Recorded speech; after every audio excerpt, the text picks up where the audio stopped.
Guys, berjumpa kembali dengan Moti di program Bincang Motivi. Sekitar setahun yang lalu kita kedatangan tamu Suster Kargo, suster yang membantu para korban human trafficking di NTT di sana. Dan kisah-kisahnya sungguh menggerus hati kita, kisah-kisahnya mengoyak kemanusiaan kita. Dan hari-hari ini Suster Kargo ada di Jogja, sedang rapat dengan Komisi Justice and Peace gitulah ya dari KWI dengan pastoral migran perantau ya. Dan selama hari-hari ini tentu sibuk sekali berapat, tetapi Suster mau mampir di Bincang Motivi kali ini. Maka bersama saya Suster Lorentina. Suster, selamat siang. Selamat siang. Apa kabar? Sehat-sehat? Sehat-sehat. Wah, masih bersemangat ya. Semangat. Oke. Baik, Suster. Ini Suster lagi di Jogja ini sedang rapat ya. Kalau boleh tahu sebetulnya kasus-kasus apa sih yang sedang dibahas di KWI ini ya, di Komisi Justice and Peace ini ya, dan juga pastoral migran perantau ya. Nah, ini apa saja yang dibahas, Suster, kalau boleh tahu? Ya, kami rapat saat ini rapat nasional ya tentang KKP-PMP bekerja sama dengan beberapa komisi, komisi PSE, komisi SGPP, juga, ya. Kemudian Caritas ya. Kami bekerja sama untuk menangani masalah migran perantau. Karena migran perantau itu tidak bisa bekerja sendiri ya. Untuk mengangkat persoalan ini. Oke, jadi kurang lebih tentang migran perantau ya. Ini sebuah tema yang saya kira khusus dan menarik, dan kita akan ngobrol selanjutnya. Nah, Suster, ini kasus-kasus yang ditangani Suster ini kan soal masih sekitar human trafficking ya. Dan kalau melihat data-data selama ini itu meningkat. Dulu kita pernah ngobrol ya setahun yang lalu, meningkat, menurun, atau masih sama, atau ada bentuk-bentuk baru dari sebuah ini perdagangan manusia gitu ya. Silakan, Suster. Kalau dilihat dari tahun yang lalu sampai tahun ini meningkat ya. Meningkat. Nah, sebab-sebabnya meningkat ini apa sih? Kok menjadi susah sekali ya masalah-masalah. Tentu ini masalah berat sekali, tapi tidak semakin turun tapi justru meningkat. Apa kira-kira? Saya kira masalah meningkatnya ini memang kadang-kadang orang tidak sadar ya bahwa itu persoalan yang penting, yang kadang-kadang menjadi biasa begitu. Jadi orang pergi kerja itu memang sudah biasa, tapi bagaimana caranya mereka untuk pergi, atau mereka melalui siapa gitu ya. Yang sampai saat ini itu trafficking itu makin meningkat dan susah untuk dilacak karena calo-calo semakin pintar untuk menggunakan alur-alurnya. Oke.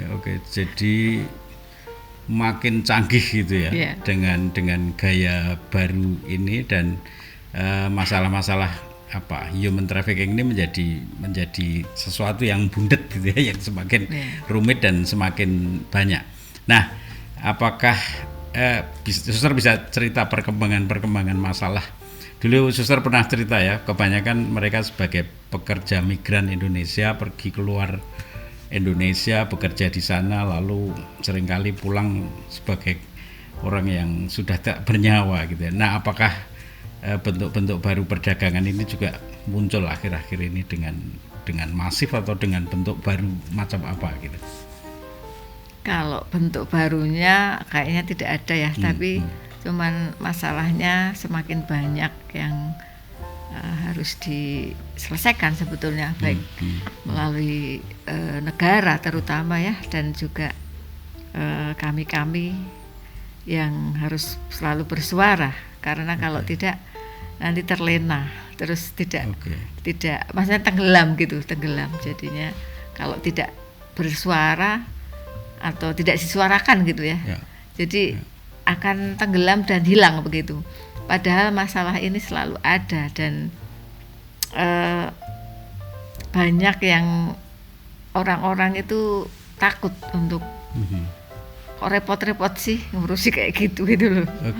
Kadang-kadang ini yang menjadi persoalan. Jadi lebih itu ya persoalannya ya. Jadi masalah itu bisa menjadi berkembang kalau kita sendiri lena gitu ya, terlena karena ya ini masalah yang gitu-gitu terus gitu ya, lalu tidak tersuarakan lagi. Nah saya kira gerakan-gerakan suster ini menjadi penting karena suara itu, menyuarakan itu ya. Baik, kalau sekarang soal modusnya, dulu suster kan cerita ya, kalau masih ingat dulu ceritanya kan selalu justru lewat keluarga. Bagaimana human trafficking itu terjadi karena ya tentu kalau saya boleh sok tahu karena kemiskinan di suatu tempat, lalu orang membutuhkan pekerjaan dan ada lewat saudara-saudara yang terpercaya sendiri malah terjadi semacam itu ya, human trafficking itu. Nah, apakah ada modus-modus lagi yang lebih canggih dari itu atau gimana ceritanya itu? Modus-modusnya ya hampir sama ya, tapi cuman sekarang itu caranya mereka itu lebih canggih dalam artian mereka semacam menjebak korban untuk selalu mengirimkan tenaga kerja yang non prosedural itu tadi. Dan parahnya korban itu tidak tahu kalau itu diperdagangkan ya. Dan mungkin ini suatu bisnis yang sangat besar ya nilainya, menjual orang gitu ya. Dan ini juga banyak oknum yang di dalamnya. Dan oknum-oknum itu memang ya banyak di belakang itu ada orang-orang besar, makanya susah untuk dilacak. Jadi misalnya kalau mereka menangkap yang kecil-kecil saja, yang di pelabuhan. Berarti siapa yang meloloskan di pelabuhan, siapa yang meloloskan di bandara, itu yang juga di belakangnya itu yang memang sebetulnya harus berantas. Tapi ngeri ya itu ya. Berarti ada orang-orang besarnya yang bermain di belakang itu dan kita berurusan hanya dengan kroco-kroconya kan itu yang ditangkap itu. Jadi ada permainan yang mengerikan. Baik, kalau suster sendiri sekarang, dulu suster sudah cerita ya dengan membuat konsientisasi, penyadaran, pergi kemana-mana dan masuk ke sekolah-sekolah juga. Apalagi strategi yang akhir-akhir ini juga dibuat oleh gerakan-gerakan suster ini? Ya, sampai saat ini masih ke sekolah-sekolah. Apalagi kemarin masa pandemi itu kami tidak bisa untuk ke sekolah-sekolah ya, karena banyak sekolah yang tutup. Jadi tapi justru mereka itu rentan untuk diperdagangkan, karena mereka yang misalnya lulus sekolah terus banyak yang menawari pekerjaan ya, apalagi masa-masa sulit orang kan mudah untuk ditawari pekerjaan. Dan ya ikut aja apa yang mereka tawarkan begitu. Jadi tidak berpikir bahayanya atau gimana ya. Itu yang apalagi anak-anak sekolah, anak-anak muda yang idealis, yang mereka mau cari pekerjaan itu ya. Tapi tidak tahu apa yang harus dilakukan sebetulnya. Meskipun kami juga kerjasama ya dengan BP2MI untuk mencegah pengiriman pekerja migran yang non prosedural itu, tapi pilihan ada di tangan mereka, karena kita tidak bisa melarang orang untuk pergi dengan caranya, dan ya harus selalu bersuara lah. Jangan bosan-bosan untuk bersuara, karena masalah seperti ini, seperti saya katakan tadi awal tuh, kalau kita diam, ya siapa lagi yang mau bersuara begitu? Jadi peran menyuarakan, the voice of the voiceless ini yang saya kira harus terus menjadi kekuatan untuk membongkar kejahatan ini yang saya kira ini menarik sekali. Suster boleh cerita nggak, ada selama dulu saya mendengar cerita suster sangat terkesan dengan peristiwa suster harus setiap hari ke kargo lalu menerima jenazah itu. Ada cerita-cerita selama masa pandemi ini setelah setahun dulu, cerita yang kuat menurut suster. Ya, masa pandemi kemarin saya dengan tim itu menerima jenazah yang COVID yang sudah dikremasi. Ketika itu memang bekerjaan dengan waktu waktu itu memang menerima abu jenazah, dan abu jenazah itu kan kotak kecil jadi memang saya harus kawal, itu harus antar ke keluarganya. Waktu itu saya ke Ende dan keluarganya dengan histerisnya menerima sekotak kecil itu yang biasanya itu mereka kalau menerima jenazah yang masih utuh gitu terus tiba-tiba hanya menerima kotak kecil dan sudah tidak berbentuk tubuh manusia begitu, hanya abu gitu Jadi waktu itu saya istilahnya terenyuh gitu. Mereka menerima abu, terus ketika itu dimasukkan ke peti kecil yang saya menyaksikan sendiri bagaimana keluarga sedihnya keluarga masukkan kotak kecil, terus kotak itu dikasih baju, dikasih dikasih baju hem gitu jadi kotak terus hem, terus dikasih kain-kain adat begitu. Jadi rasanya itu memang sangat-sangat menyedihkan sekali gitu. Jadi biasanya kalau orang jenazah itu kan mereka mencoba mendadani dengan membawa mereka pada pulang sekotak guci. Terus mereka tetap memberikan itu yang didandani dengan abu-abu ini jadi itu rasanya sangat-sangat menyedihkan sekali lah. Suster juga pasti mendampingi keluarga menerima itu, bagaimana dengan reaksi keluarga kebanyakan ini? Waktu itu juga kebetulan anaknya 2 masih mahasiswa dan satunya memang sudah kerja gitu tapi memang waktu itu juga persoalan keluarga ini lagi-lagi masalah migran itu tidak hanya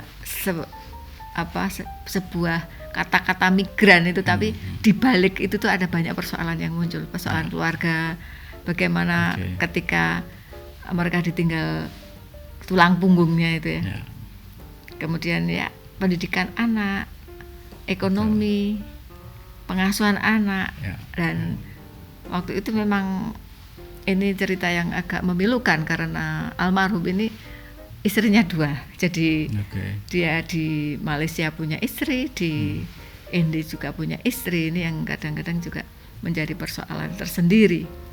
Tidak hanya seorang hanya migran saja.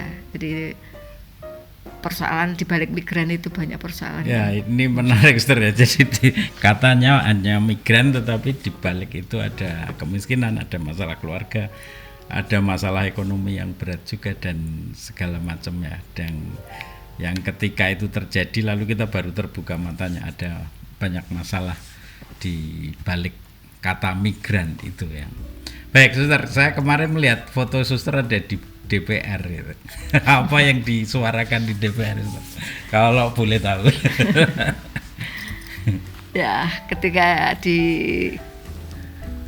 gedung DPR RI itu kebetulan saya juga pas di Jakarta itu juga memang saya 2 kali memang demo di kedutaan Malaysia itu dengan yang pertama itu dengan teman-teman komunitas migran berdaulat karena masalah deportan yang diperlakukan tidak manusiawi di perbatasan Sabah sana. Kemudian kami sempat audiensi dengan atase kepolisian di kedutaan, dan kami saling ya memberikan masukan gitu ya. Kemudian yang kedua itu tentang kasus terbebasnya majikan Adelina Sau yang waktu itu tahun 2018 ya kasusnya. Terus majikannya tetap dibebaskan, itu yang memang masalah ini sebetulnya mentok di Malaysia, karena sebetulnya negara juga sebenarnya sudah hadir untuk membantu sebisanya ya, dari Kemenlu, kemudian dari BP2MI juga gitu ya, dan memang kayaknya mentok sampai di situ. Tapi kan kita juga tidak bisa diam kayak gitu. Kalau didiamkan nanti malah apa ya, istilahnya kita disepelekan. Betul. Negara kita disepelekan gitu loh. Terus nanti akan muncul Adelina yang lain di sana di Malaysia itu. Maka kami berdiskusi dengan Komisi 9 waktu itu untuk bagaimana beberapa tuntutan kami tentang pelayanan atau satgas trafficking itu coba dievaluasi dari tingkat provinsi sampai ke tingkat desa. Kemudian apakah itu efektif atau bagaimana, atau sekarang kerja atau tidak gitu ya, itu memang kami minta evaluasi. Kemudian juga yang satu lagi yang tidak kalah penting nih, kami mencoba untuk bahwa trafficking atau anti trafficking itu dimasukkan dari kurikulum sekolah. Itu yang tuntutan yang bagus sekali, yang menarik masuk ke dunia pendidikan juga ya. Baik, Suster tadi nyebut istilahnya demo ini, kalau orang mikir demo itu di jalan itu atau gimana, Suster? Suster teriak-teriak di jalan ya. Ya, demo itu sebenarnya kami demo damai ya, bukan teriak-teriak kayak zaman dulu kala itu enggak ya. Tapi bagaimana juga sebelum demo kan kami pasti ada relasi dengan pihak yang akan didemo. Berapa lama, kemudian kami juga minta dikawal dari Polda, Mabes gitu ya. Terus itu yang menemani kami, karena pasti kalau tidak dikawal pasti akan ada huru-hara, apalagi itu di istilahnya kalau di kedutaan itu kan wilayah khusus ya. Ya, betul. Jadi itu, dan kami juga diterima dengan baik untuk audiensi dengan mereka ya.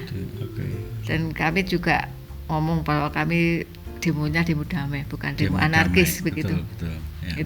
Itu yang mungkin orang alergi ya kadang-kadang, demo, apalagi suster kok demo begitu ya. Ini yang kadang-kadang ya apa ya, kayaknya perlu begitu juga ya. Ya, dalam konteks memang harus menyuarakan dengan cara itu, karena tadi persis poin yang suster katakan, kalau tidak pernah disuarakan lagi orang lupa. Lalu ini ya semua akan terjadi dan justru meningkat, itu yang akan terjadi. Baik, boleh tahu tanggapan ini kan ya yang demo ya, yang temanya tentang rakyat ya, yang mendemo ini juga anggota masyarakat yang menyuarakan pada dewan yang adalah wakil masyarakat. Apakah boleh tahu tanggapan wakil rakyat ini terhadap suara rakyat? Ya, waktu itu memang kebetulan saya mempertanyakan di Komisi 9 itu dia ini membawai apa gitu ya, tenaga kerja dan kesehatan begitu. Dan memang menurut asistennya itu mereka mengatakan bahwa soal trafficking ini baru dibahas, baru sekali ini. Padahal sekian tahun dan masalah trafficking itu pasti berhubungan dengan tenaga kerja ya. Tapi baru kali ini katanya. Kemudian saya lihat tanggapan mereka ya masih ada, karena di dewan itu kan tidak semua paham ya dengan apa itu trafficking, dan ya mungkin ya paham tapi hanya mendengar persoalan yang jelas itu seperti apa gitu ya di lapangan begitu. Kemudian juga mereka kayaknya ya jadi terheran-heran juga ketika kami mengutarakan itu ya mereka mencatat apa yang kami suarakan gitu ya. Tapi untuk hasilnya itu kami belum tahu. Ya paling enggak kami sudah berusaha ya untuk itu. Meskipun nanti reaksi mereka ke depannya ya semoga ada perubahan. Ya, oke. Menarik. Nah, Suster sampai ke DPR ya, ke Dewan Perwakilan Rakyat ini. Ini kan sebetulnya fungsi negara yang hadir gitu ya. Nah, sebetulnya apa yang paling kuat diharapkan oleh Suster dan teman-teman itu saja, tapi juga saya kira rakyat Indonesia dalam konteks human trafficking ini, apa yang diharapkan untuk memutus rantai itu sebenarnya dari keterlibatan pemerintah yang harus hadir di tengah-tengah rakyatnya yang seperti ini nih. Ya, memang persoalan trafficking ini juga saya percaya bahwa sebenarnya punya niat, mereka punya niat untuk mengubah itu, tapi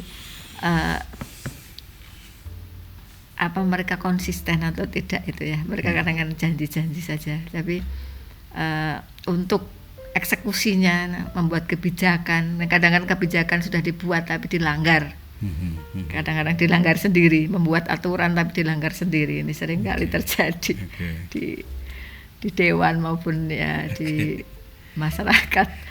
Jadi memang perlu kebijakan. Perlu diingatkan terus gitu ya. Perlu di demo terus. Baik, saya kira mereka para pembuat kebijakan yang tentu mendengarkan ini, tetapi juga kita terus mendesak memang untuk supaya kebijakan ini dijalankan ya, kebijakan yang baik untuk membantu rakyat sendiri sebagai yang mempunyai negara ini tentu saja. Oke, Suster, nah sekarang Suster ini kan juga ya namanya Suster kan biarawati ya, jadi orang gereja gitu ya. Apa yang bisa dibuat oleh gereja untuk memutus rantai human trafficking ini, menurut Suster? Ya, kebetulan memang kami ya pertemuan di Jogja ini salah satunya membicarakan tentang itu, bagaimana peran gereja untuk memutus rantai perdagangan manusia atau human trafficking ini. Ya, kami memang sadar bahwa Komisi Keadilan Perdamaian Migran Perantau tidak bisa jalan sendiri. Makanya kami dengan beberapa teman-teman di komisi itu dan juga menggandeng dari komisi lain ya, seperti PSE, kemudian SGPP ya, gerakan anti kekerasan itu ya. Kemudian dengan Caritas. Caritas yang juga sebenarnya harusnya ada komisi pendidikan juga, itu harus dimasukkan, tapi kemarin memang belum sempat ya. Tadi yang datang untuk pertemuan itu seputar PSE, SGPP, Komsos, dan juga itu tadi Caritas ya. Kita akan mencoba untuk istilahnya menggoreng bersama itu masalah itu. Baik. Nah, Suster ini sekarang kita masuk ke kesusteran Susternya. Suster ini kan bekerja di dunia yang menurut saya banyak bahayanya kan. Di dunia yang kita akan membayangkan suster itu ya berdoa di gereja, di kapel gitu ya. Tetapi ini di wilayah yang sebetulnya berbahaya. Suster tidak takut ya. Apa yang membuat suster itu berani bekerja di dunia yang semacam ini? Ya, saya berani karena harus menyuarakan kebenaran. Oke ya, jadi didorong oleh kebenaran itu sendiri. Kebenaran dan ya kekuatannya ada pada Tuhan sendiri ya, yang diajarkan pada saya sebagai pengikutnya, untuk berani bersuara, bersaksi, menjadi saksi penyelenggaraan ilahi di tengah-tengah masyarakat. Ini sudah mulai masuk ke biarawatinya atau hidup doa suster ini.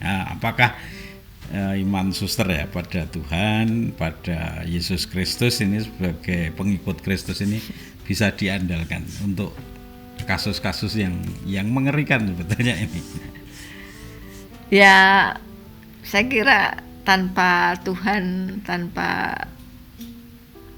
yang di atas, kita tidak bisa apa-apa ya. Jadi banyak peristiwa-peristiwa atau pengalaman-pengalaman di mana manusia tidak bisa menyelesaikan, Tuhanlah yang menyelesaikan. Kami hanyalah alat. Oke. Wah, ini suci sekali ini. Kita adalah alat ya, dan Tuhan yang memulai dan akan menyelesaikannya. Baik, terima kasih suster. Yang terakhir nih, ini mumpung ada forum untuk aksi panggilan. Suster ini dari kongregasi Divine Providence, penyelenggaraan ilahi ya, atau PI ya. Dan kalau ada perempuan muda yang pengen jadi seperti suster ini, bekerja di dunia sosial, apa nasihatnya suster? Silakan suster. Ya, memang pekerjaan seperti saya ini banyak orang yang kadang-kadang hanya terheran-heran saja, tapi mau bergabung itu kayaknya mereka pikir-pikir. Ya, padahal ya kalau kita sudah terjun, kita sudah ini, yang penting yakin, punya berani untuk berbicara benar, memberikan kesaksian yang benar dan konsisten. Jadi tidak ikut-ikutan. Kita bukan LSM kok. Jadi kita benar-benar orang yang peduli untuk menyuarakan kebenaran gitu ya. Dan kedamaian terutama. Ini yang ya saya menasihati lagi. Memberi pesan ya. Pada anak-anak muda yang memang punya jiwa petualang ya. Karena saya tuh kan kadang-kadang juga tidak selalu monoton di dalam biara, tapi bagaimana tugas seperti saya ini kadang mobile ya, ke sana ke sini, kemudian juga itu harus membutuhkan konsisten, komitmen yang memang juga harus dijalankan, terutama sebagai seorang biarawati ya, itu tidak lepas dari hidup berkomunitas. Dan itu yang sangat membantu saya, meskipun saya di sana di sini, tapi komunitas selalu mendoakan, meneguhkan dan menguatkan. Baik, terima kasih suster atas kehadirannya, dan sedang sibuk malah diganggu ke sini, tapi senang selalu ketemu suster. Kita selalu mendapat semangat baru untuk menyuarakan kebenaran itu. Saya pamitan dulu suster J. Guys, itu tadi obrolan Bincang Mo TV bersama Suster Lorentina ya, suster kargo yang dulu pernah hadir di sini dan sekarang hadir lagi dengan cerita-cerita barunya. Perempuan muda yang terpanggil mau menjadi seperti Suster Lorentina ini, jangan takut. Ternyata jadi suster itu tidak hanya berdoa, tidak hanya merangkai bunga, tapi ternyata menyuarakan kebenaran adalah bagian dari panggilan Suster Lorentina. Dan semoga kita doakan, semoga karya ini sungguh diberkati Tuhan, dan banyak jalan yang bisa dipakai, banyak jalan yang bisa ditemukan untuk menemukan kebenaran dan membantu banyak orang untuk lebih bahagia di dalam kehidupannya, dan khususnya dalam konteks kita berani melawan human trafficking ini. Dan semoga suster terus semangat dan tetap berani menyuarakan kebenaran ini. Terima kasih dan sampai jumpa di episode-episode selanjutnya.